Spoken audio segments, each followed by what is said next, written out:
Podem tomar assento, por favor.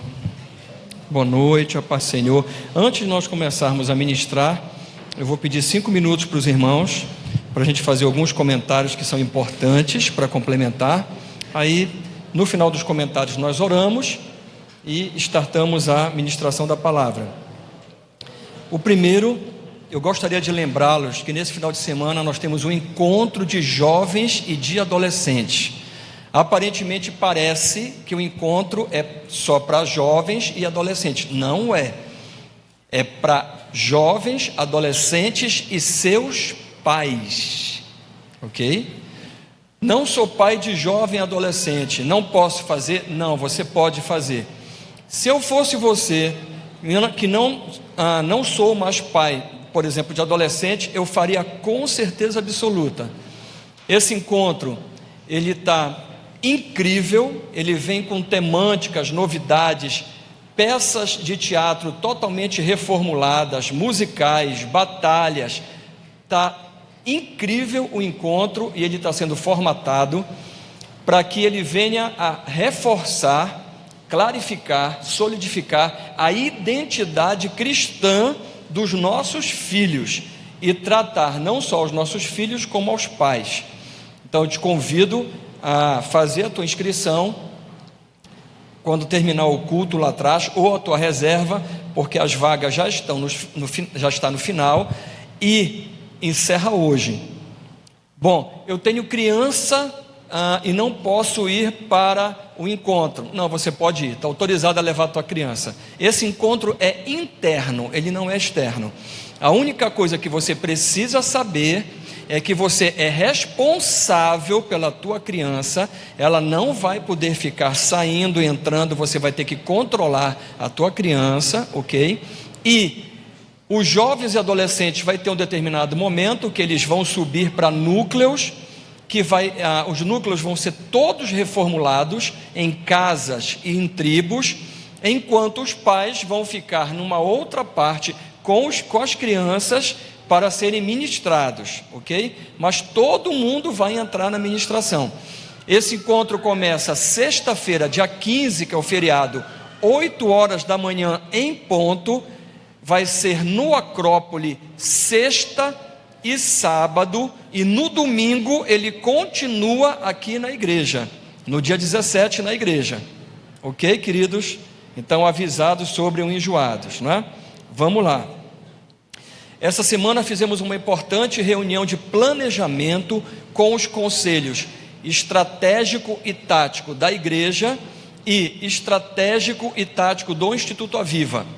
Conversamos um pouquinho, isso aqui está um módulo mais empresarial, mas já está sendo reformulado, tudo direitinho. Nós estamos aprontando as planilhas, as ferramentas, os SWOTs para alguns, os 5W2H para o operacional, as planilhas do tático, conversando com os líderes, porque vai ser um marco para a nossa igreja e para o Instituto Aviva, esse planejamento que vem aí com esses 4 elementos: estratégico, tático, operacional e a orçamentação para 2020. Nós estamos nos organizando, lembrando que o Instituto Aviva é um braço missionário desta igreja. Ele atua em eixos de cosmovisão bíblica, ok? Como está, o Vitor está me acompanhando, o Vitor está rápido, mais rápido que eu hoje. As aulas de cosmovisão da Rebeca, que está sendo o último módulo do Bereanos, entrou justamente aqui. Hoje ela já deu três eixos, descreveu esses eixos, a atuação, a base bíblica. Essa aula de número 5 está sensacional. Se você quer conhecer cosmovisão bíblica, entre lá na playlist, na nossa playlist, na página do YouTube, AD Primeiro Amor, que tem todas as 5 aulas. E a próxima aula, a gente vai ter uma aula especial do Enjoados, e na outra semana a gente vai encerrar com o módulo de cosmovisão. Para você ter uma ideia, esse conteúdo ele quase inexistente em português na internet. Você só encontra algo parecido em inglês. Ele é muito bom, esse conteúdo, pessoal. E a gente está assim entrando numa linha bastante interessante de ministração. Bom, nesta quinta-feira eu quero convidar a você, mesmo que você não vou participar do encontro, quinta-feira é dia de preparatória, venha na quinta-feira. Por quê? Vai ser uma preparatória especial. Nós teremos um curso de primeiros socorros aqui. O Felipe Donza vai dar um curso para a gente. Como é que a gente trata uma pessoa que está tendo um ataque cardíaco? Como é que a gente identifica, por exemplo, um AVC? Né? Como é que a gente vê uma criança, a criança está sufocada, engasgou, como é que a gente resolve isso? Como é que a gente socorre alguém que se acidentou? Isso é muito, muito importante. Eu estava no pé do Felipe, e na quinta-feira a gente vai ter oportunidade à noite de fazer esse curso reduzido. Não é um curso completo, é reduzido, mas é bastante interessante. Então, nesta quinta-feira à noite, te convido para você estar aqui.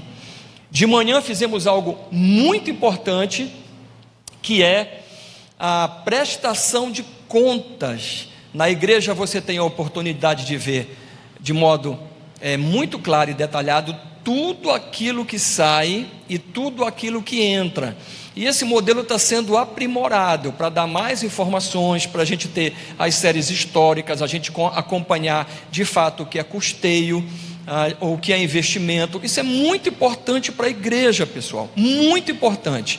Você e nenhum membro, nenhum congregado pode abrir mão disso.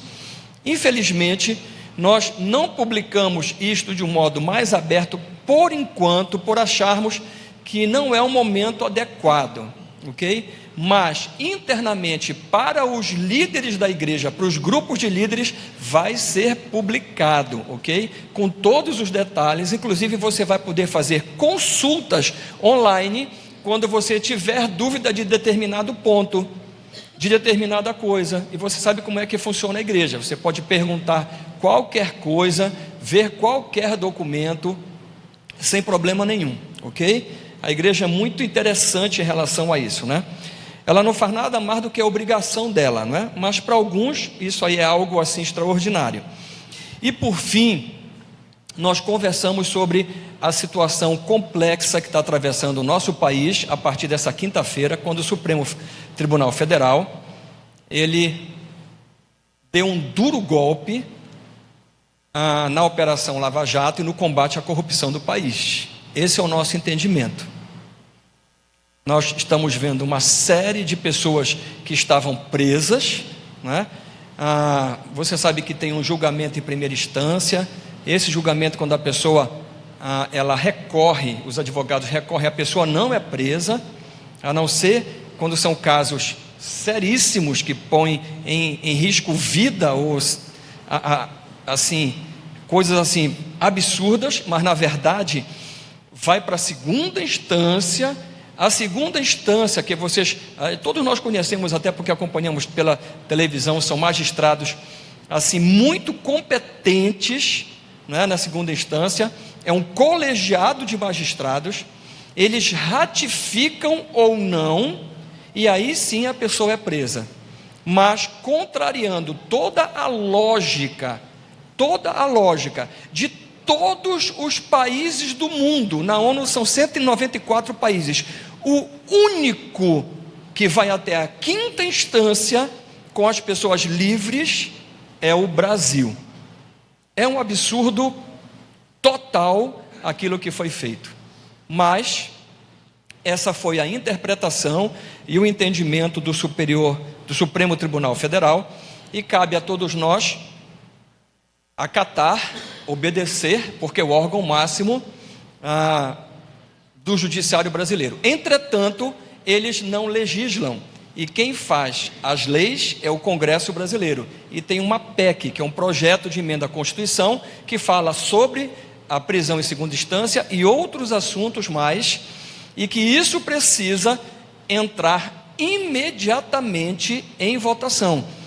E nós, como pessoas de bem, como povo cristão, a nossa postura, a nossa reação são duas. A primeira é de orar pelo nosso país, e a segunda é de fazer uma pressão legítima sobre os parlamentares para que coloquem isso em votação e acompanhem. O Brasil precisa de reforma tributária, no meu entendimento, precisa de uma nova Constituição, porque essa Constituição foi numa época muito diferente da atual, e não só isso, é uma colcha de retalhos de tantas emendas que tem, que são maiores que a própria Constituição. Nós temos que orar pelo nosso país, porque a situação, ela não é uma situação delicada. Às vezes as pessoas citam o artigo, sem conhecerem muito, o artigo 142, numa possível intervenção, ou o artigo 34, que diz respeito às unidades da federação, mas o entendimento jurídico não é esse, pessoal. Não é esse. Não é esse, de jeito nenhum. Quem autoriza o artigo 142 é o Congresso Nacional em 24 horas. Não é ninguém mais. Isso é um caso de convulsão social que, graças a Deus, nós não chegamos. Nós estamos vendo algumas desvirtuações e problemas, sem dúvida nenhuma, na geração de leis que não atendem às demandas, às ansiedades de um povo brasileiro que é honrado, que é honesto, que é cristão e que tem as demandas muito claras, muito nítidas em relação a questões como as que estão sendo colocadas. Esse é o entendimento nosso da igreja, com paciência e reforçando o pedido de oração a todos. Por favor, orem pela nossa pátria, orem pelo nosso amado Brasil, pelas autoridades, pelos nossos ministros, pelo nosso presidente, pelos nossos congressistas, pelos nossos juízes. Vamos orar. Vamos orar. A mão de Deus, ela não está recolhida para que ela não possa agir. E nós temos visto isso na mudança extraordinária que o nosso país está tendo. Esses 10 meses de governo são considerados já por todos os analistas como os melhores 10 meses dos últimos 10 anos disparados de qualquer governo que antecedeu. Vamos orar pelo nosso país. Há muito a ser feito. Amém? Então vamos orar em seguida a ministração da palavra. Pai, em nome de Jesus, que possa cessar toda a dispersão, que Tu possas clarificar a Tua palavra, Deus, de uma forma simples, didática, e que a gente possa, ó Deus, permitir que ela caia em terra fértil e que ela frutifique conforme a Tua vontade. Oramos a Ti, Senhor, pedindo Tua misericórdia, Tua unção. Fazemos isso em nome de Jesus. Amém. Queridos, eu queria refletir um pouquinho em cima daquilo que nós estamos falando, dos temas. Estamos falando de enjoado, estamos falando da situação complexa do Brasil, estamos falando de tantas coisas, né? E eu queria refletir um pouco sobre a igreja atual no desafio do avanço da tecnologia. Como é que a gente fica com tanta tecnologia, com tantas coisas acontecendo, né? Eu queria relembrar. Falamos de planejamento, e isso tudo está contemplado no planejamento, e aí vocês sempre têm ouvido de mim, de modo insistente, não é? Que a nossa igreja, quanto à doutrina, ela é conservadora. E eu queria colocar um texto que é Mateus capítulo 24, verso 35, só para ilustrar muito rapidamente. Diz assim: passará o céu e a terra, porém as minhas palavras não passarão. A Bíblia, ela é imutável, inerrante e infalível. E nós acreditamos na Bíblia e, portanto, somos conservadores.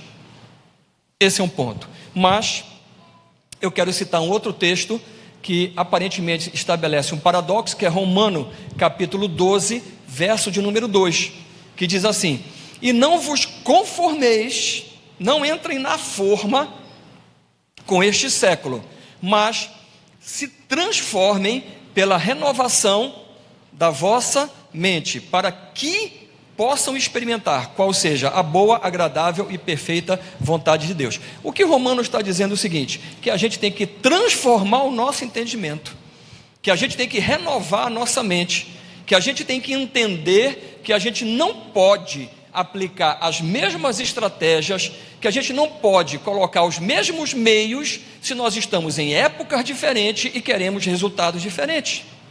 Nós temos que atualizar. É simples assim. Mas atualizar a qualquer custo, não.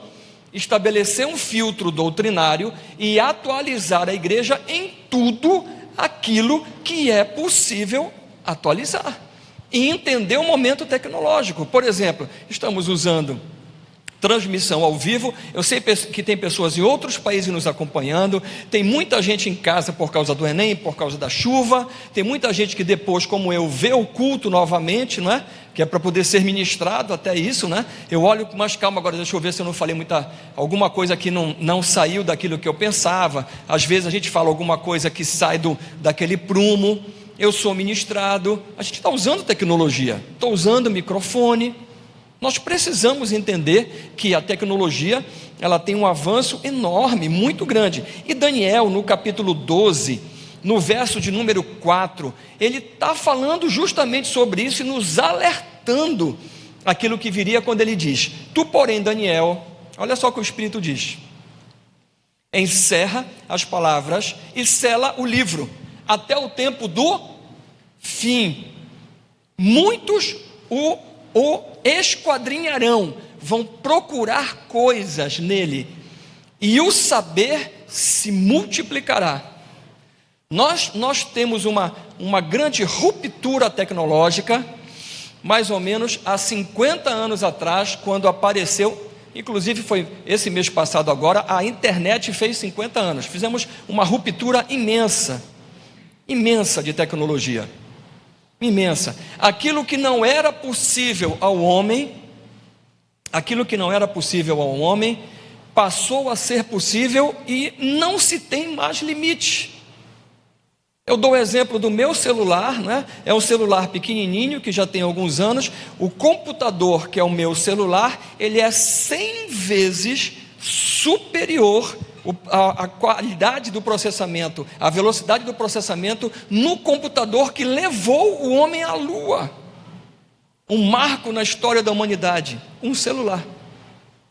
Hoje você já está trabalhando com computadores quânticos, uma outra tecnologia totalmente diferente dessa, que vai ser obsoleta em pouquíssimo tempo. Hoje nós trabalhamos com uma internet que é visível para nós 10%. Mas 90% da internet é igual a ponta de um iceberg. Ela não é visível, que é a Deep Internet, que é a internet profunda, que ela não é rastreada pelo IP, pelo endereço do teu computador, celular e tudo mais. Às vezes a gente nem percebe sobre isso. E já vi uma internet nova, com tecnologia totalmente nova que está sendo desenvolvida. Nós vivemos numa época absolutamente incrível.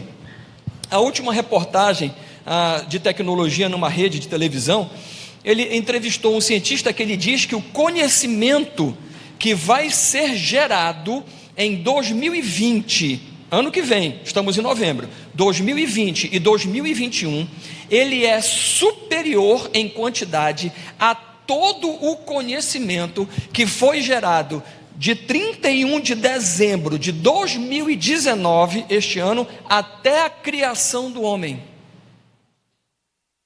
Sim, você entendeu?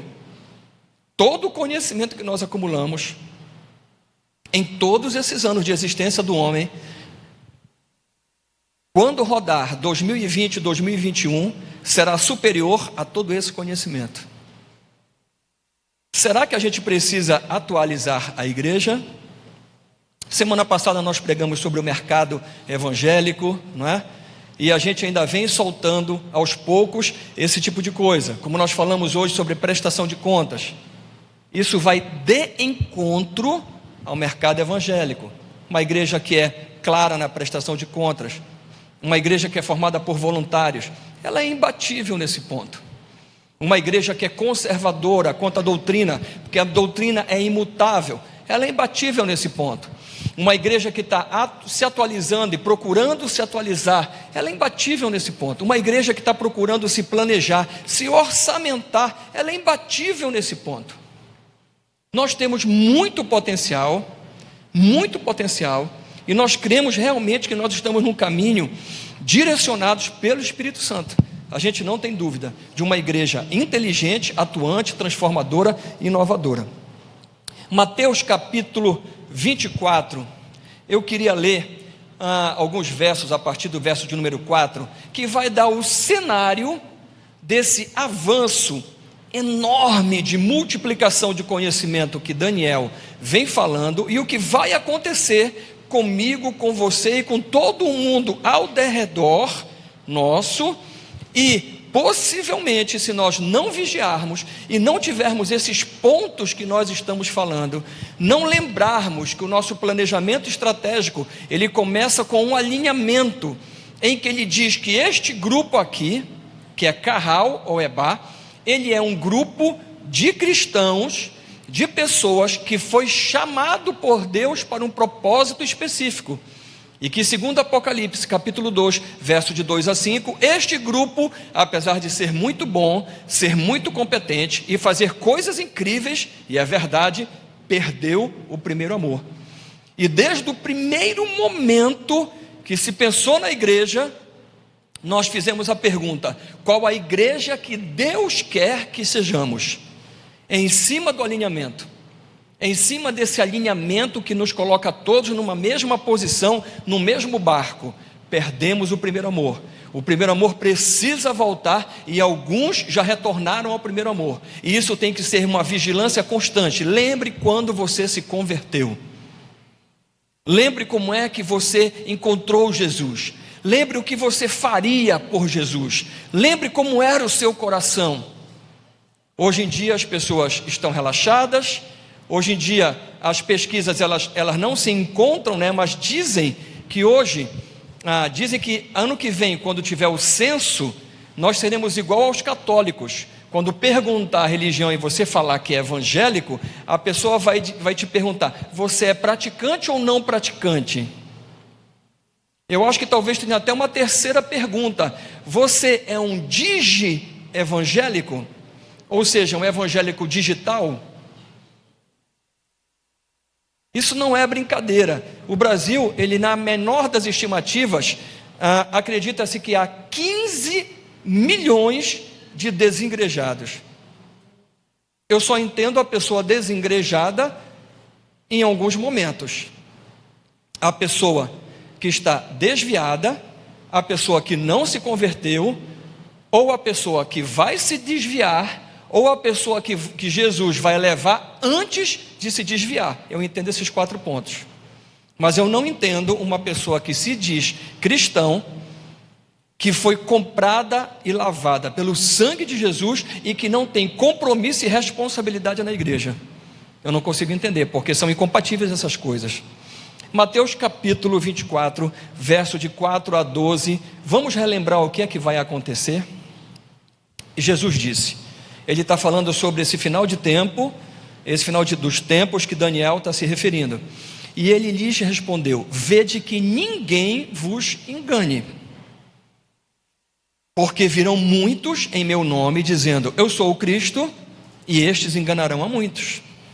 E certamente ouvireis falar de guerras, de rumores de guerras. Vede, não vos assusteis. Fiquei me lembrando hoje da América Latina, né? Bolívia, essa confusão na Venezuela, essa confusão no Chile, que a democracia é a mais estável aqui do continente sul-americano. Meu Deus, que loucura é essa? Aquilo que está acontecendo no Brasil. Não vos assusteis, porque é necessário assim acontecer. Mas ainda, atenção, não é o fim. Atenção, ainda tem muita coisa para piorar, pessoal. Os cristãos têm que ser sal e luz do mundo. Se alguém está achando que já começou a perseguição, você vai ficar assustado no decorrer da ministração. Porquanto se levantará nação contra nação. Olha só como vai ficar. Reino contra reino, e haverá fomes e terremotos em vários lugares. Porém, tudo isto é só o princípio das dores. Olha para onde a gente vai, pessoal. Olha para onde a gente está caminhando. Então, atenção, sereis atribulados. Esse sereis sou eu e você. Talvez isso não chegue em mim, nos mais velhos, mas nos mais novos, nos nossos filhos que vão fazer o enjoado, um encontro de jovens adolescentes, isso vai chegar, nos nossos netos. Nós temos que preparar essa turminha. Então sereis atribulados e vos matarão. Sereis odiados de... Atenção, nós seremos odiados de todas as nações por causa do meu nome. Nesse tempo, muitos hão de se escandalizar, trair e odiar uns aos outros. Olha que loucura. Levantar-se-ão muitos falsos profetas e enganarão a muitos. E, por se multiplicar a iniquidade, que é o pecado, o amor se esfriará de quase todos. É muito forte, não é, pessoal? Então, aquilo que nos espera é muito forte e a gente precisa entrar em sintonia com aquilo que o Senhor quer e efetivamente trabalhar e preparar uma igreja, eu diria, uma igreja de maturidade espiritual. Eu quero citar ainda também Mateus capítulo 7, verso 13 e 14, porque no anterior ele está dizendo assim que pouquíssimos não vão ter o amor esfriado. Olha o que fala, olha o que Jesus fala: entrai pela porta estreita, larga é a porta e espaçoso o caminho que conduz para a perdição, e são muitos os que entram por ela. E porque é estreita a porta e apertado o caminho que conduz para a vida, e são poucos os que acertam com ela. Queridos, a igreja do Senhor, ela vai ser apertada, ela vai ser odiada, ela vai ser perseguida. Você precisa entender, eu estou falando pessoalmente com você. Eu não estou falando coletivamente, estou falando com cada um de vocês que está me olhando, seja onde for, na internet, na sua sala, na sua televisão, no seu celular, você que está aqui nesse auditório. Esse é o futuro da gente. Um avanço de tecnologia muito grande e dificuldades na nossa proa. Quando a gente fala em avanço de tecnologia, a gente tem que falar em inteligência artificial, em big data, em redes neurais, essa coisa toda que está invadindo, e você, às vezes, papai e mamãe, está viajando mesmo e não está entendendo o que está acontecendo com seus filhos. Nem às vezes entende o que está acontecendo com você. Mas eu quero te dizer que as coisas, elas estão numa velocidade absurda. Eu vou dar alguns exemplos aqui para você entender o mundo que você está inserido, porque você pensa muitas vezes que ainda não chegou, que isso não está acontecendo, que ainda não está perto de você receber uma marca, mas já está muito perto, pessoal. Eu já há 15 anos atrás, quando trabalhava, nós já trabalhávamos com chipagem de árvore e de gado aqui na Amazônia, chip. O dono do gado lia aonde estava o gado em qualquer lugar do mundo, via satélite. Ok? Isso não está distante. Vamos lá. E nesse mundo de inteligência artificial, big data, as redes neurais, tem algo que tem chamado a atenção de todos, que são os algoritmos. O que são algoritmos? É uma sequência de ações executáveis para solucionar problemas ou buscar soluções. Eles não são programa de computador, é diferente. Programa de computador, você executa aquele programa todinho, né, para ele resolver aquele ponto. Geralmente você trabalha em escala binária. O algoritmo não. Hoje os computadores, para vocês terem uma ideia, eles já têm inteligência artificial, eles mesmos, ou os algoritmos, né, vocês não precisam fazer programação, por exemplo, completa de algoritmo. Os computadores, eles já são tão inteligentes, porque assim, pessoal, o que é um algoritmo? É simples. Um algoritmo orgânico é o teu cérebro, é um algoritmo, um algoritmo orgânico. O teu cérebro tem 86 bilhões aproximadamente de neurônios. Imagina agora um computador que imita o teu cérebro, que ele é inteligente, e mais inteligente que você, e mais inteligente que eu, e que ele vai aprendendo e ele vai se reprogramando a partir do momento que você o solta. Então eu vou dar um exemplo. Fiz um robô pequenininho e eu digo para esse robô: sai daqui, vai até aonde está o bebedouro, pega um copo d'água e me traz. Daqui para lá tem 1000 coisas, tem uma televisão no meio, tem cadeira, tem fio, tem não sei o que, ele tem que dobrar aqui, dobrar para lá, tem que fazer aqui, tem que passar por pessoa, não sei o que. Isso está programado? Não, não é preciso programar, porque ele tem milhares de possibilidades, e entre as milhares de possibilidades, ele escolhe aquela que é mais adequada. Vou te dar um exemplo, eu não estou lembrando como é, mas eu vou achar aqui. O sistema de computador, um algoritmo que foi colocado, que joga xadrez, AlphaZero, pronto, me lembrei, o AlphaZero, olha só, olha que interessante, o AlphaZero, ele começa uma partida e ele vai aprendendo e ele vai se reformulando a partir do momento que começa a partida. A cada segundo ele tem 80.000 probabilidades de mexida. Ele consegue processar 80.000 opções a cada segundo. Ele vai aprendendo no decorrer do jogo. Olha que interessante. Quando você pega o seu Google Maps, quando você chama um Uber, quando você pega o Waze, pessoal, quando você entra no YouTube, tudo isso é algoritmo.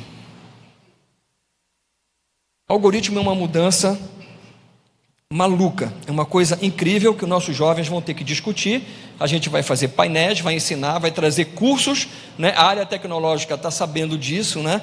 A gente vai começar a tatear esse tipo de coisas. Bom, eu estou tentando dar um pouquinho do cenário e mostrar para vocês onde é que a igreja ela vai se posicionar. Dizem os estudiosos que nos próximos anos a internet que você usa e que eu uso, né, ela vai ficar 100 vezes mais rápida, não é? Uma das coisas mais impressionantes que a gente vai ver são as mudanças em cima das ciências sociais. Eu não sei quem é formado aqui em ciência social, mas a partir do advento do Big Data, acabou, pessoal. Acabou mesmo. Não vai ser do jeito que a gente conhece. Não vai ser um filósofo, alguém que vai simplesmente colocar coisas, conjecturas, teorias e se aceita. O Deming, que era um estudioso, eu acho que em Yale, na década de 30, ele falou uma coisa muito interessante, década de 30, ele falou assim: em Deus eu acredito. Ele falou assim: na palavra de Deus nós acreditamos, fechado. O resto todo tragam dados.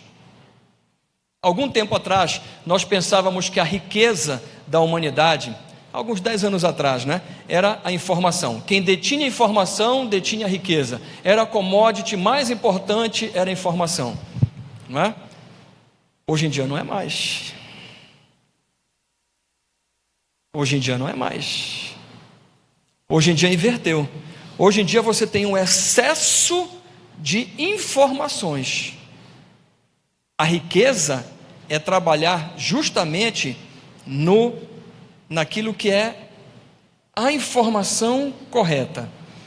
Os dados são hoje a commodity mais importante. Os dados nem viraram informação, mas eles viram informação a partir do momento que você coloca o algoritmo. Vou dar um exemplo. Tem uma rede de televisão via internet, que todo mundo aí assiste, que é bem baratinha, né? Que tem muitas séries, né? Todo mundo sabe o nome? Tá, Netflix, né? Então, vou dar um exemplo para você. A Netflix, ela gastou 1 milhão, dizem, né? Eu não tenho a confirmação da fonte. 1 milhão no algoritmo para determinar uma série, ok? Então, o que é que ela fez? Ela fez uma pesquisa com os usuários. Ela queria que pelo menos melhorasse em 10% a rede de buscas dela sobre os filmes que você quer achar, as séries que você quer achar, não é? De acordo com o teu perfil, e para isso ela usou um algoritmo com 1 milhão de pessoas. Esse algoritmo formatou e deu a direção de uma série chamada, que foi a primeira, House of Cards. Não sei se alguém já viu algum episódio. Essa série, eles já sabiam exatamente exatamente qual seria a qualificação que os usuários iam dar para ela, quantos usuários iriam atingir, o sucesso que ela iria causar, o número de espectadores que ela iria atingir. Ele já sabia por antecedência. Se você sabe por antecedência, será que você não tem um capitalismo diferenciado? Sim ou não? Porque tem capitalismos interessantes. Vou dar um exemplo para você. Não nessa base. Segure aí. Nós conhecemos um engenheiro que é dono de uma construtora muito interessante. Ele fabrica shoppings. Ele tinha 7, 8 shoppings fazendo lá para o sudeste do país. E a gente estava conversando sobre aqui em Belém. Ele vai fazer alguma coisa. E aí ele falou assim: não, pastor, não funciona dessa forma. Funciona assim. Eu tenho aqui do meu lado um anexo que ele tem centenas de lojas. Essas lojas, elas estão esperando somente eu construir o shopping. Na hora que eu construo o shopping, eu escolho pelo perfil e chamo essas lojas para comprarem os espaços. Na mesma hora, elas compram. Antes do projeto, as lojas todas já estão vendidas. Nós já mapeamos todo o comércio, toda a rentabilidade, o PIB da região, quantos consumidores vão atrair e tudo mais. Aquilo já está tudo programado. Quando eles vêm, eles já compram antes mesmo do projeto. Olha, não estão nem usando algoritmo. Agora imagina usando algoritmo, não é? É alguma coisa que talvez a gente não entenda. Bom, os algoritmos, eles são, a gente poderia chamar que eles são como assim, devoradores de dados. Eles pegam os dados e em cima do viés que você coloca, ele vai te dar a resolução. Por exemplo, existe um algoritmo chamado Compass. Esse algoritmo é usado pelos juízes americanos. Na hora de darem a sua sentença, eles procuram esse sistema para saber qual é a sugestão de sentença. Por quê? Porque a justiça precisa ser equitativa. Ela precisa ser igual a todos. E como fazer se você comete um crime de roubar uma cadeira? Vou dar um exemplo para você, parando aqui de novo. Na semana passada, teve uma turma do Supremo Tribunal Federal que julgou, segundo o que está na internet, um caso de uma pessoa que está presa. Ela está recorrendo à última instância, que ela roubou um equipamento de som que custa R$70. E essa turma do STF, ela, por unanimidade, de modo digital, ela votou para que a pessoa permanecesse presa e cumprisse a sua pena. R$70 o aparelho de som, última instância. Eu acho difícil uma pessoa que tenha roubado isso tenha ido até a última instância, não consigo entender. É meio esquisito, né? Deve ter outros dados, mas foi o que foi noticiado. Então, o que é que se percebia nos Estados Unidos?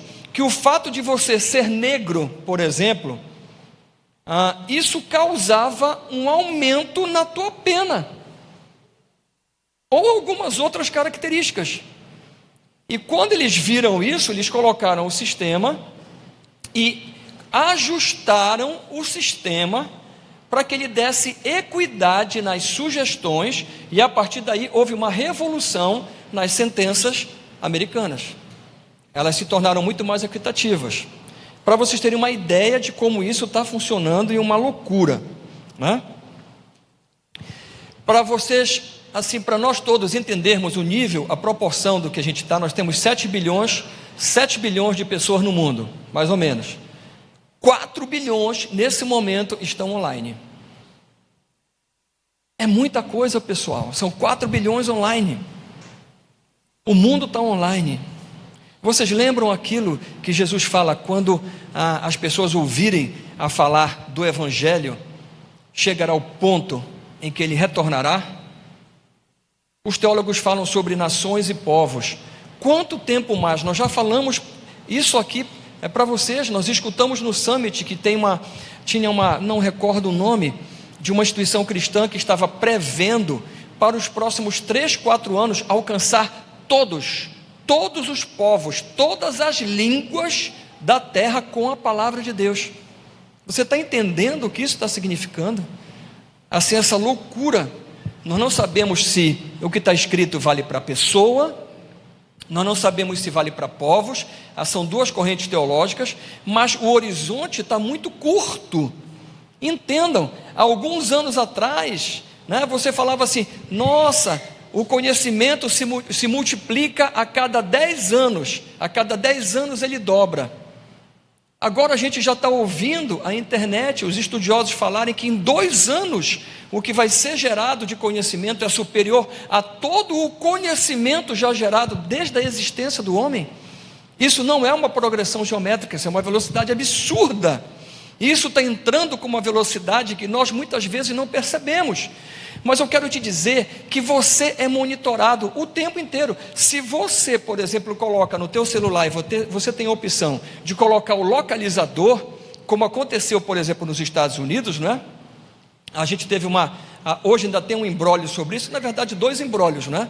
O primeiro aqui, que o atual presidente foi acusado de mexer na internet, de manipular a internet e tudo mais, e na verdade quem foi condenado foi o candidato que era oposição a ele, foi condenado, porque se provou que ele fez justamente o que ele estava acusando, né?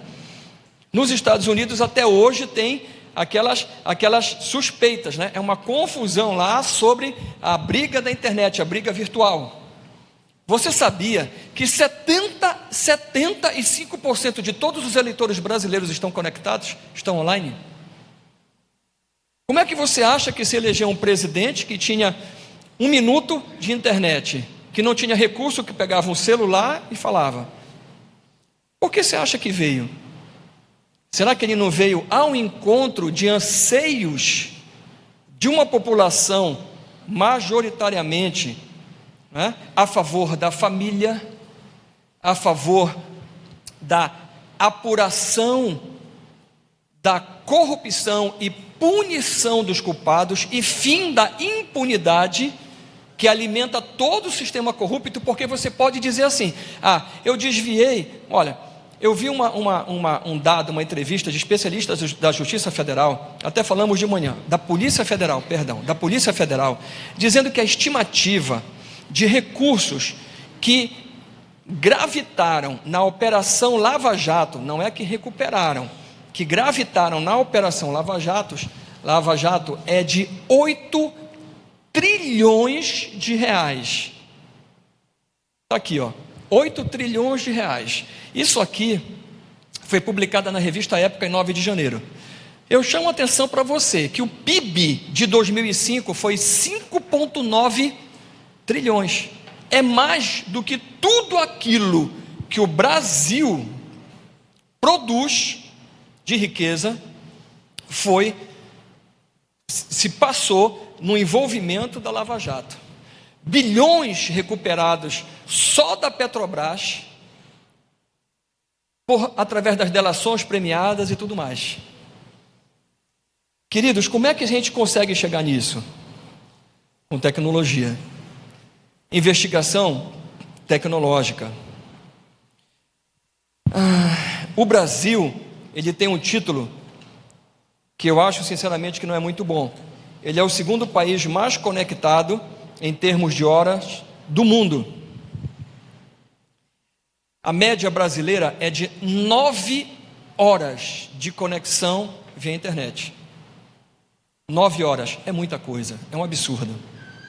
Inclusive lá no Enjoados a gente vai segurar o telefone da meninada e dos papais e das mamães, deixando somente para recado. Quando a gente faz isso, a gente já está prevendo que nós precisamos reeducar os nossos filhos, senão nós vamos perdê-lo para o mundo. Os algoritmos, entendam uma coisa, eles já estão nos induzindo como nós devemos viver, e em pouquíssimo tempo. Isso já acontece comigo e com você, tá? Comigo e com você, na hora que você abre o YouTube, aparecem uns vídeos lá que são interessantes, sim ou não? Sim. Por que você acha que aparecem aqueles vídeos? Porque o algoritmo do YouTube, na verdade, os algoritmos, não é? Eles estão lendo tudo o que você faz no teu celular, no teu computador e no YouTube. E cada vez que você lê alguma coisa ou vê alguma coisa e aquilo te prende e que te conecta durante algum tempo, ele pega aquela informação e sugere outras. É por isso que hoje muitas pessoas surfam no YouTube e aparecem assim às vezes essas excepcionalidades, essas milhares, milhões de postagens, porque eles surfam em palavras, eles surfam em momentos, eles surfam em artistas, em pessoas que conseguiram, ou até mesmo eles são criados. Como por exemplo, a gente vê uma coisa em tese direcionada para criança, como o Felipe Neto, que você não deixa seu filho cristão, você não deixa seu filho ver. Você não deixa seu filho ver. Mas, no entanto, é um sucesso absoluto entre as crianças. Um fenômeno. Quem disse que é fenômeno? Qual foi o algoritmo que está dizendo que é fenômeno? Hoje, os algoritmos nos induzem a maneira de viver, mas em pouco tempo, atenção, eles vão determinar a maneira que eu e você vamos viver. Você ainda não entendeu isso? A indução, ela já está acontecendo. A indução, quando você pega lá o seu celular, usa o Google Maps ou usa o Waze, ele já te induz dizendo qual o caminho que você vai trafegar para chegar naquele ponto. Não, vai por aqui que aqui está muito tráfego, aqui está vermelho. Vai por esse outro, pega esse desvio. Ele está te induzindo. Quem é que vai determinar o que é bom e o que é ruim na internet? Quem é que vai determinar qual é o viés do algoritmo que vai te induzir? E olha só, o homem era empregado na indústria, no comércio, na agricultura, nas forças armadas. Aí eu te pergunto assim, e com o advento da tecnologia, com essa multiplicação tecnológica, quantos milhões de desempregados o mundo vai gerar? E como é que você está nisso? Qual a tua qualificação? Nós demos 2 exemplos que eu quero repetir aqui. O primeiro é o Watson. É um programa judicial bastante utilizado e que está decretando o fim da grande maioria da profissão de advogados. Então, por exemplo, você tem um sonho, teu filho tem um sonho de ser advogado. Se fosse meu filho hoje, eu já faria, não faz advocacia não. Não faz não. Sabe por quê? Porque dentro de pouco tempo só vão ficar os advogados especialistas. Porque o Watson, ele acerta de 4 a 5% acima da média dos melhores advogados nas consultas jurídicas. Você está achando que é brincadeira? Vou te dar um exemplo. Reino Unido, vamos lá. Reino Unido, o sistema de saúde, ele pegava 7% de todo o PIB, caro. O sistema básico de saúde, só o básico. Eles resolveram colocar um programa e contrataram uma empresa um programa chamado Babilônia. Esse Babylon, ele é um algoritmo que ele trata com a saúde básica. Por que eles perceberam? Que as pessoas vinham nos postos, nos hospitais, e geralmente era uma receita, geralmente era uma coisa que já era conhecida, geralmente era alguma coisa que já era mapeado, geralmente os sintomas induziam a uma determinada doença de modo mais simples. Eles chegaram até o ponto de, com certeza, irem até a depressão inicial. Eles não foram a mais profunda, a inicial.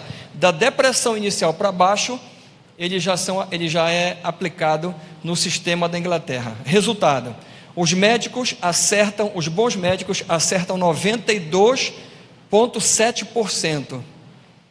O Babylon acerta 97% dos diagnósticos. Qual é o custo? Você acha ainda que vai ter médico por aí, à torta e à direita? Não vai ter não. Hoje eu estava vendo uma reportagem sobre aneurisma, né? Que é muito comum, né? Que é o derrame, né? Que a gente chama popularmente. O aneurisma. Quando você tem os sintomas do aneurisma, a primeira coisa, sem dúvida, que tem que fazer é ir para o hospital e fazer uma tomografia. Tem que fazer uma tomografia para ver a extensão. Se é hemorrágica, né? Qual é a outra? Hemorrágica. Isquêmica, é isso? É isquêmico, é isso mesmo. Uma é o isquêmico, que é um entupimento, não é? Um entupimento de uma veia, e a hemorrágica é o rompimento dessa veia, fechado. Os neurologistas, já em 5 hospitais públicos do Brasil, eles já operam um sistema que a tomografia, ela já entra, os dados já entram no celular deles, e eles já dizem qual é o procedimento, o sistema já diz qual é o procedimento, que área do cérebro está comprometida, que área do cérebro poderá ser comprometida, a gravidade e qual é a orientação. Se eles vão fazer que eles chamam de trombose, né, que eles jogam na veia aquele líquido para dissolver o coágulo, né, ou se eles já entram lá com aquele, tipo um cateterismo, né, que eles entram e já botam, aí sai uma coisa bem fininha, abre um balão e puxa aquele entupimento, né, ele puxa aquele entupimento para fora. Programa online, interligado, já tem 5 hospitais públicos no Brasil, nenhum aqui, eu acho, pena.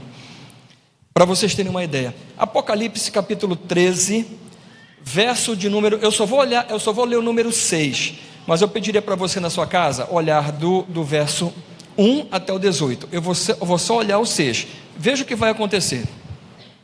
E abriu a boca em blasfêmias, está falando da besta, contra Deus, para lhe difamar o nome e difamar o tabernáculo, a saber, os que habitam no céu. Será que é isso mesmo?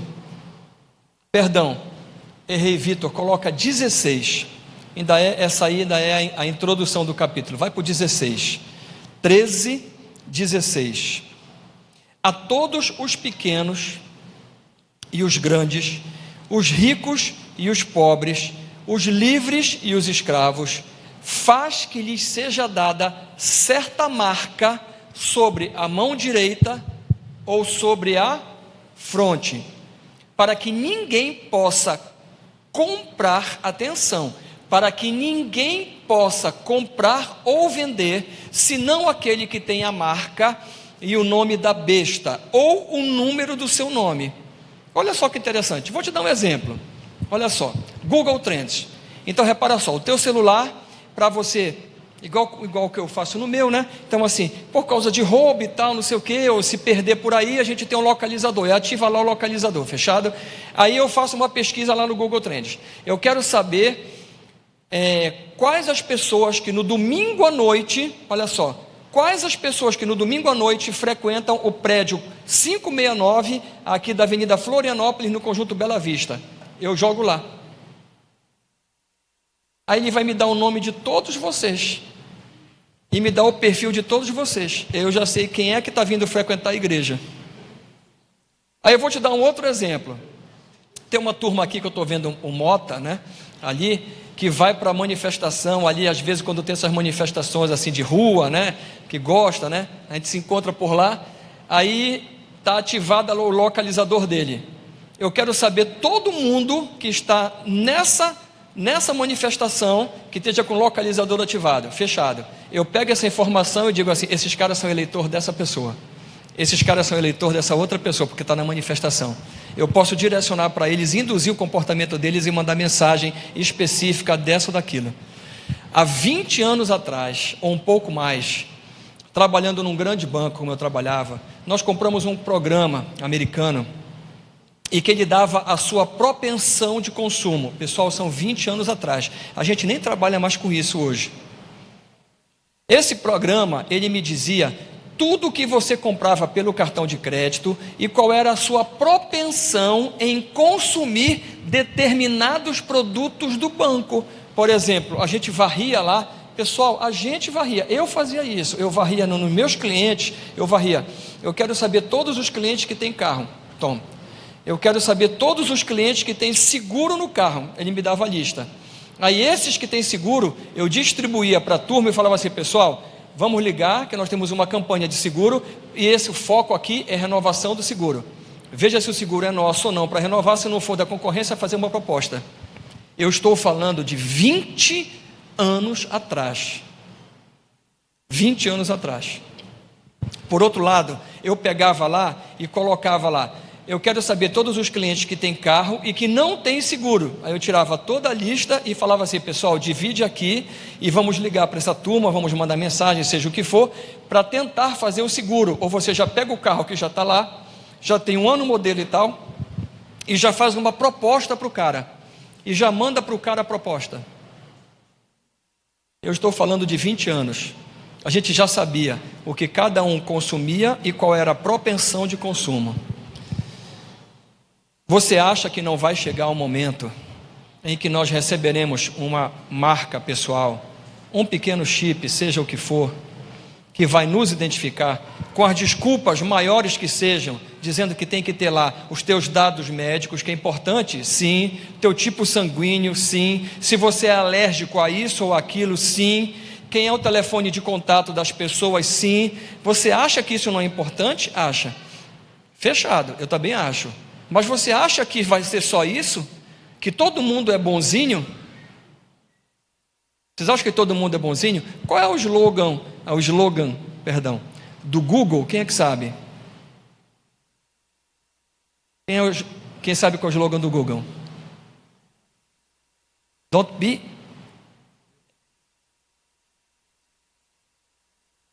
Não seja mau. É o slogan. Será que eles estão colocando isso à toa? Que conotação eles estão dando com isso? Eu sei, por exemplo, que o Google ele faz uma coisa interessante. O Google, o algoritmo dele é uma caixa preta. Não tem acesso aos que os outros fazem lá e colocam. Em tese. Então, o que eu estou fazendo nesse departamento, está aqui o algoritmo, eu boto aqui, mas eu não sei o que tu estás fazendo no outro, nem no outro, nem no outro, nem no outro. Joga todo mundo aqui e aquilo é fechado. Por quê? Não estou falando absolutamente nada a favor disso ou contra, ou qualquer coisa nesse sentido. Eu estou dizendo o seguinte: quem está fazendo o algoritmo, qual é a intenção do algoritmo? Vamos lá, pessoal. Pense comigo. Se você fosse detentor de algoritmo, você tem uma infinidade de dados para pesquisar, para formatar. Você tem uma exuberância. Você pode revolucionar toda a ciência humana, não é? Inclusive, como nós falamos, a ciência, a parte que é mais subjetiva, não é? Tem um programa que ele identifica com 4 meses de antecedência pessoas que tenham tendência a suicídio, e com 2 semanas, pelas entradas que essa pessoa faz e o que ela consulta, eles acertam em 80% que elas vão se suicidar em até 2 semanas. Agora repara só, o viés disso: se você fosse dono ou fizesse algoritmo, qual seria o teu objetivo? Qual seria? É só você pensar no que a Bíblia diz. A Bíblia é fantástica e ela nunca vai desatualizar. Ela diz que a raiz de todos os males é o amor ao dinheiro. Então, por que isso? Porque o Google está colocando? Porque ele monitora, ele pega e transforma os acessos em dinheiro. Por que ele trata o aspecto monetário da coisa? Por quê?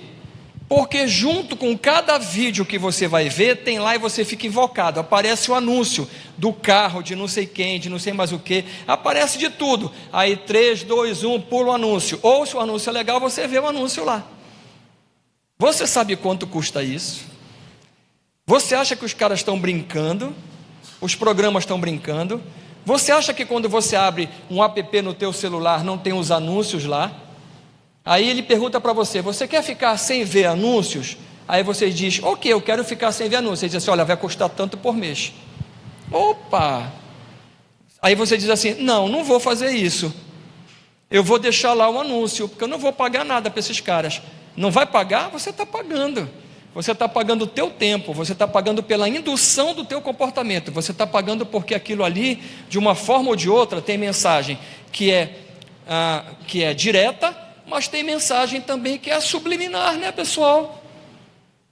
E você é aquilo que você vê, você vai ficando. O que é que Jesus fala sobre isso? Teu olho te escandaliza, corta. O ouvido, tira. O que é que está acontecendo? Você lembra da musiquinha infantil, como é que fala? Para Jesus guardar os nossos olhinhos, nossos ouvidos, nossa boquinha, não é? Tudo isso, no final de todas as contas, na verdade, o que é dinheiro. É te manter conectado, te manter ligado, mais tempo possível em determinadas coisas, porque isso vai atrair anunciantes. É exatamente isso, pessoal. É dinheiro. No fundo, tudo é dinheiro. Bom, aí eu pergunto para vocês, olha só. Será que isso não é um modo de escravidão? Disfarçada? Porque eles estão induzindo o comportamento. Mas daqui a pouco, agora preste atenção numa coisa. Eles estão induzindo o nosso comportamento, nós somos adultos. E as crianças? E o Isaac que está vendo lá? E o teu adolescente, o jovem? Essas gerações que vêm aí nesse avanço tecnológico impressionante, eles vão induzir o comportamento? Não, pessoal. Eles vão moldar o comportamento. Você vai ser daquele jeito. Todo mundo vai assistir aquilo. Todo mundo vai atrás daquele sucesso. Todo mundo vai atrás daquela pessoa, daquele hit, daquele negócio. Há 2 semanas atrás teve um besterol na internet, que eu acho que... Quem ouviu falar numa tal de caneta azul aí? Levanta a mão aí. 70%, 80%. Vocês já viram uma coisa mais besta do que aquela? Hein? Vocês já viram uma coisa mais besta? Mas vocês sabem quanto rendeu aquilo? Hein? Por que viralizou? Vem cá, por que viralizou aquilo? Como é que uma pessoa faz um vídeo tão esdrúxulo igual aquele e aquilo viraliza com milhões e dezenas de milhões de pessoas olhando aquilo e achando graça de um besterol daquele? Por quê? Isso não é indução de comportamento? E quem não viu a caneta azul, como eu falei agora, aí está curioso. Daqui a pouco vai pegar o celular, vai para casa, olha, indução de comportamento, ó, e vai olhar o besterol da caneta azul. Quando um camarada, que a gente preza muito, ele me chamou, já viu isso aqui, que isso é fantástico e tal, não sei o quê. Quando ele me mostrou aquele negócio e começou a rir, eu sinceramente eu não sabia o que fazer, porque é tão ridículo.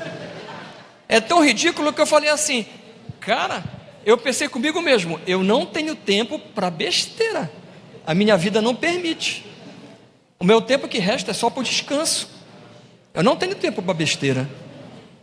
Escute só, igreja, preste atenção, essas coisas estão invadindo.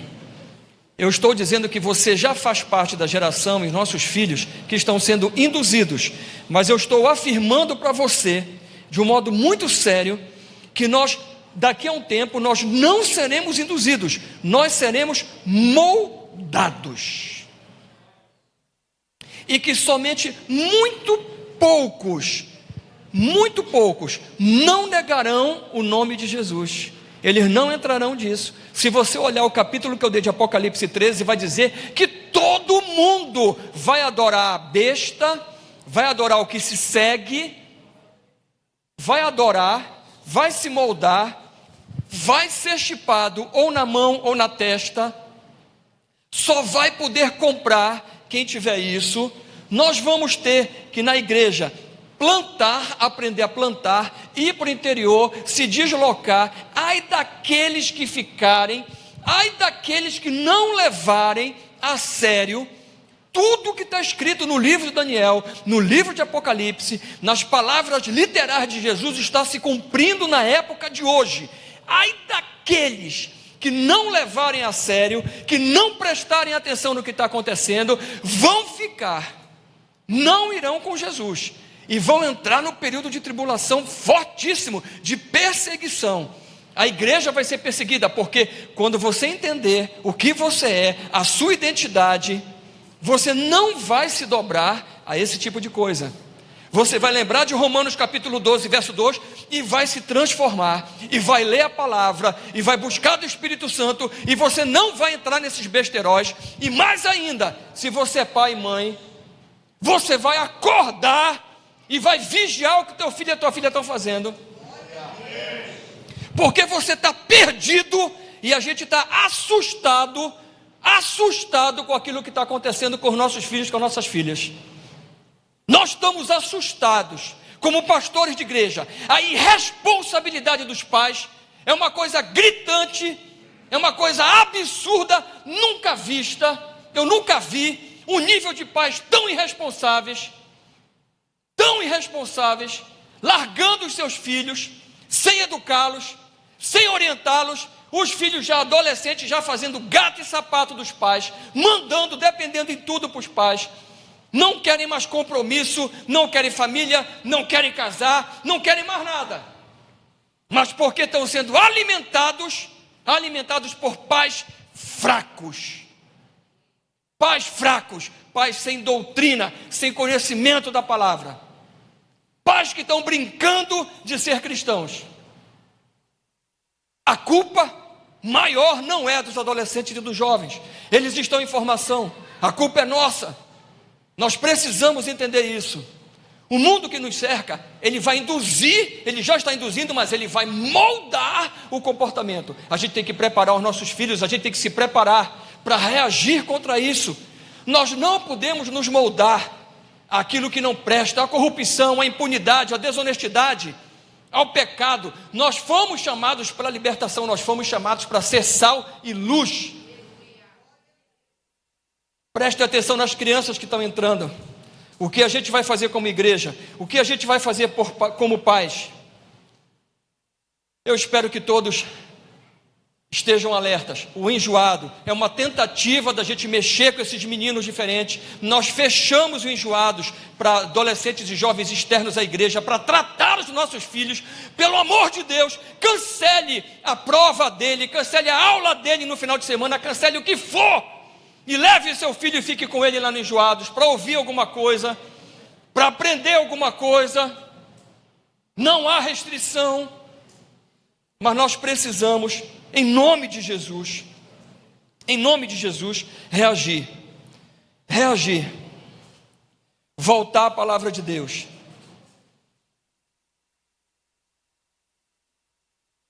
As coisas estão ficando tão absurdas, que no início do ano, teve um japonês, escute só, que casou com uma assistente de voz. Homem adora controle remoto, não é?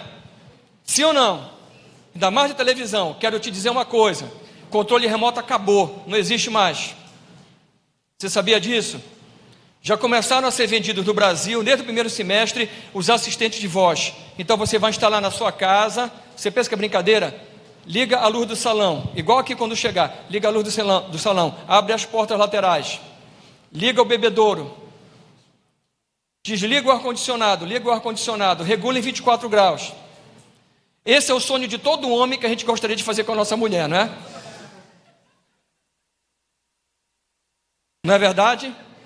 No entanto, a gente só sonha. Quem faz mesmo são elas, né? Com a gente, né? Tem umas que são piores, não é nem controle de voz, é controle de olhar, que elas só olham assim, o cara já sai e já vai fazer. É mais avançada a tecnologia ainda, né? Mas acabou o controle remoto. Aí teve um japonês pirado da cabeça que ele casou com a Miku. O que é Miku? É uma assistente de voz. Ele casou, pessoal, com a assistente de voz. É um algoritmo. Ela vai aprendendo a cada tempo, isso não é brincadeira. Olha só, presta atenção. Gente, presta atenção. O que os nossos filhos, a gente já está encerrando, o que os nossos filhos estão expostos. Hoje a sexualidade de muitas crianças, adolescentes e jovens está sendo definido pelo algoritmo. Eles sugestionam o que você vai ser de acordo com a tua curiosidade, de acordo com a tua entrada, de aquilo que te chama a atenção. E você sabe que a pornografia e o besterol está aberto em muitos lugares. A internet é um mundo vasto. Aí de acordo com as entradas, aí vai que o cara pegou, está aí, ó. É completamente, gente, isso é o fim do mundo. Isso não é mais uma doidice espiritual do cara casar com vaca, casar com rato, casar com não sei o quê. Nem é uma doidice, é uma doidice religiosa, quando os caras casam e matam, quando eles casam com uma menina de 7 anos, 8 anos, como a gente vê algumas religiões fazendo e o mundo aplaudindo os camaradas. Isso já é uma doença mental que está se alastrando. A sexualidade do jovem e da adolescente, eles estão se definindo através do algoritmo que eles estão expostos. Será que a gente está entendendo isso? Será que vocês lembram do ano passado? Lembram do ano passado a questão da baleia azul? A baleia azul não era um algoritmo não, pessoal? Hein? Quantos jovens perderam a vida? Quantos se suicidaram? Quem foi o irresponsável que soltou essa porcaria? Você sabe como é difícil? No Brasil nem 5% dos crimes são apurados. Você imagina isso? No cyberespaço como é que fica? Nós temos que acordar. A nossa igreja, ela tem que mudar as estratégias. Ao mesmo tempo que a gente tem que ser cristocêntrico, nós temos definitivamente de mudar as estratégias. Temos que ser criativos, inovadores, transformadores. Não vamos abrir mão disso. Se a questão de você é usar saia ou usar calça, o teu lugar não é aqui. Aqui é lugar de decência e ordem, e novas estratégias e tecnologia. Nós vamos nos adaptar. Nós vamos olhar a palavra e ver de fato o que a doutrina diz, e cada vez mais sermos cristocêntricos. Mas nós não abriremos mão de atualizarmos e de darmos as demandas que os nossos jovens, os nossos filhos, os nossos adolescentes querem e precisam. Eu sei que isso é muito difícil de entender, em alguns pontos, mas é necessário, pessoal.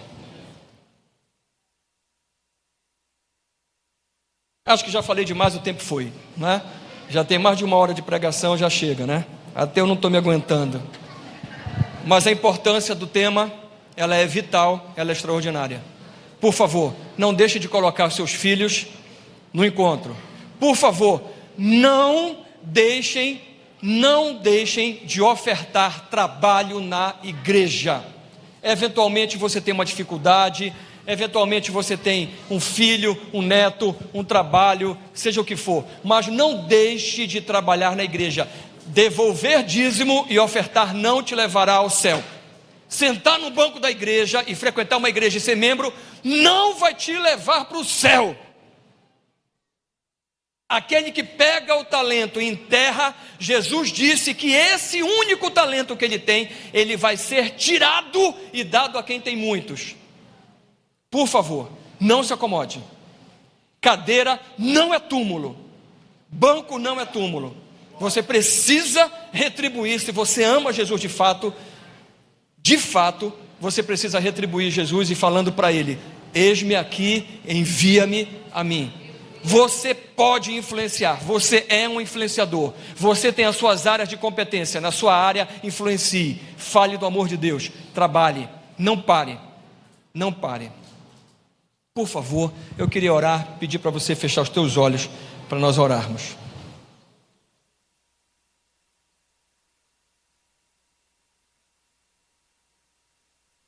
Deus, em nome de Jesus, nós escutamos muita coisa sobre algoritmos, sobre inteligência artificial, redes neurais, Big Data, tantas coisas que estão acontecendo no mundo numa velocidade absolutamente espantosa. Nem a gente conhece direito o assunto, é tanta coisa, mas nós queremos firmar o nosso compromisso de sermos conservadores quanto à Tua Palavra, porque nós sabemos que a Tua Palavra é a verdade, ela não se alterará. Nós cremos que a Tua Palavra é inerrante, é imutável, é infalível. Mas ao mesmo tempo, Deus, transforma a nossa mente, não nos deixa acomodar, tira a gente da zona de conforto. Que sejamos uma igreja viva, criativa, transformadora. Que o Instituto Aviva seja um braço missionário de reino desta igreja. Que a gente possa crescer com os alicerces fincados, de fato, no chão da doutrina. A nossa igreja, ela venha a ser conhecida como uma igreja, Deus, conforme aquilo que Tu esperas. Não teve ninguém mais revolucionário, transformador, inovador do que Tu, Senhor, e mais corajoso. E se Tu tivesses Senhor, vindo nesta época, com certeza o teu discurso seria muito parecido. O reino de Deus é chegado, a tua volta se aproxima, e a gente precisa entender que o nosso compromisso, ele não é volátil.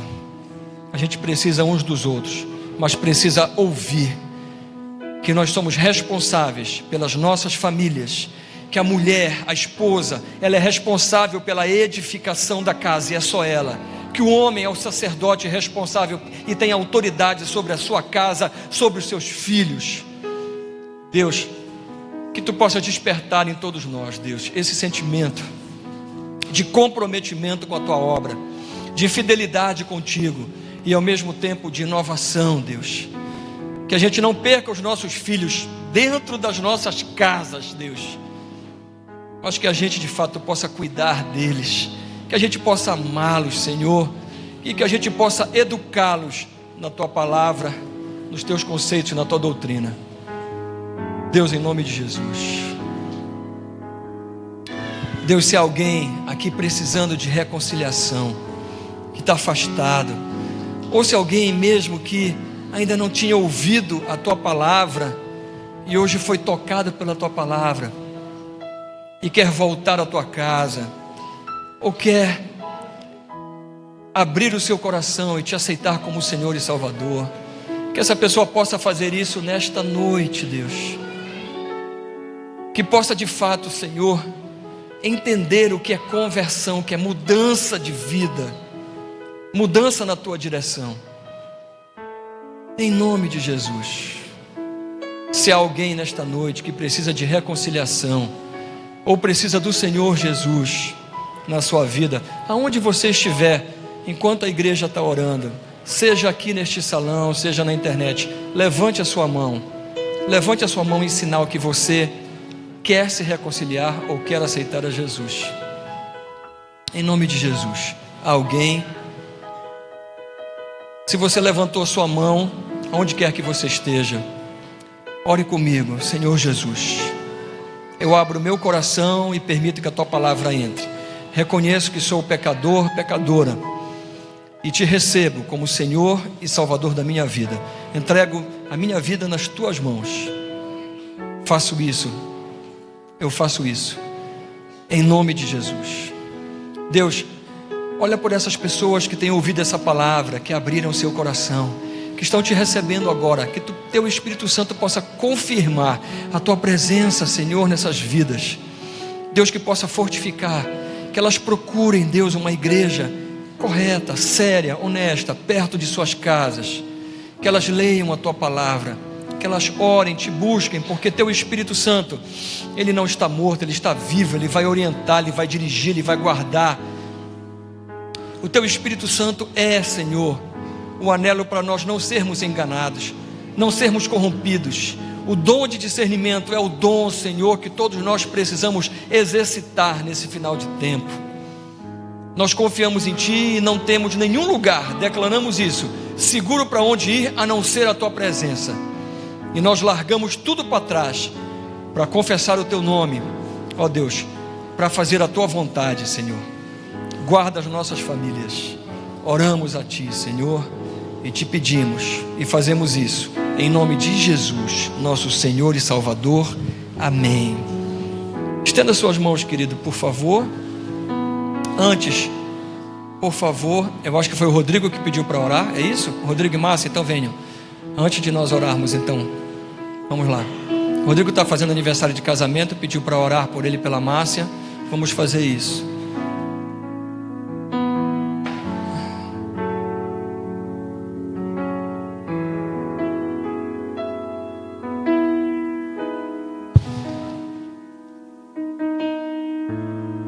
Queridos, no final, na saída, tem a mesa com as inscrições para a enjoada. Lembrem que esta igreja, ela é uma igreja inclusiva, como todas as igrejas devem ser, ok?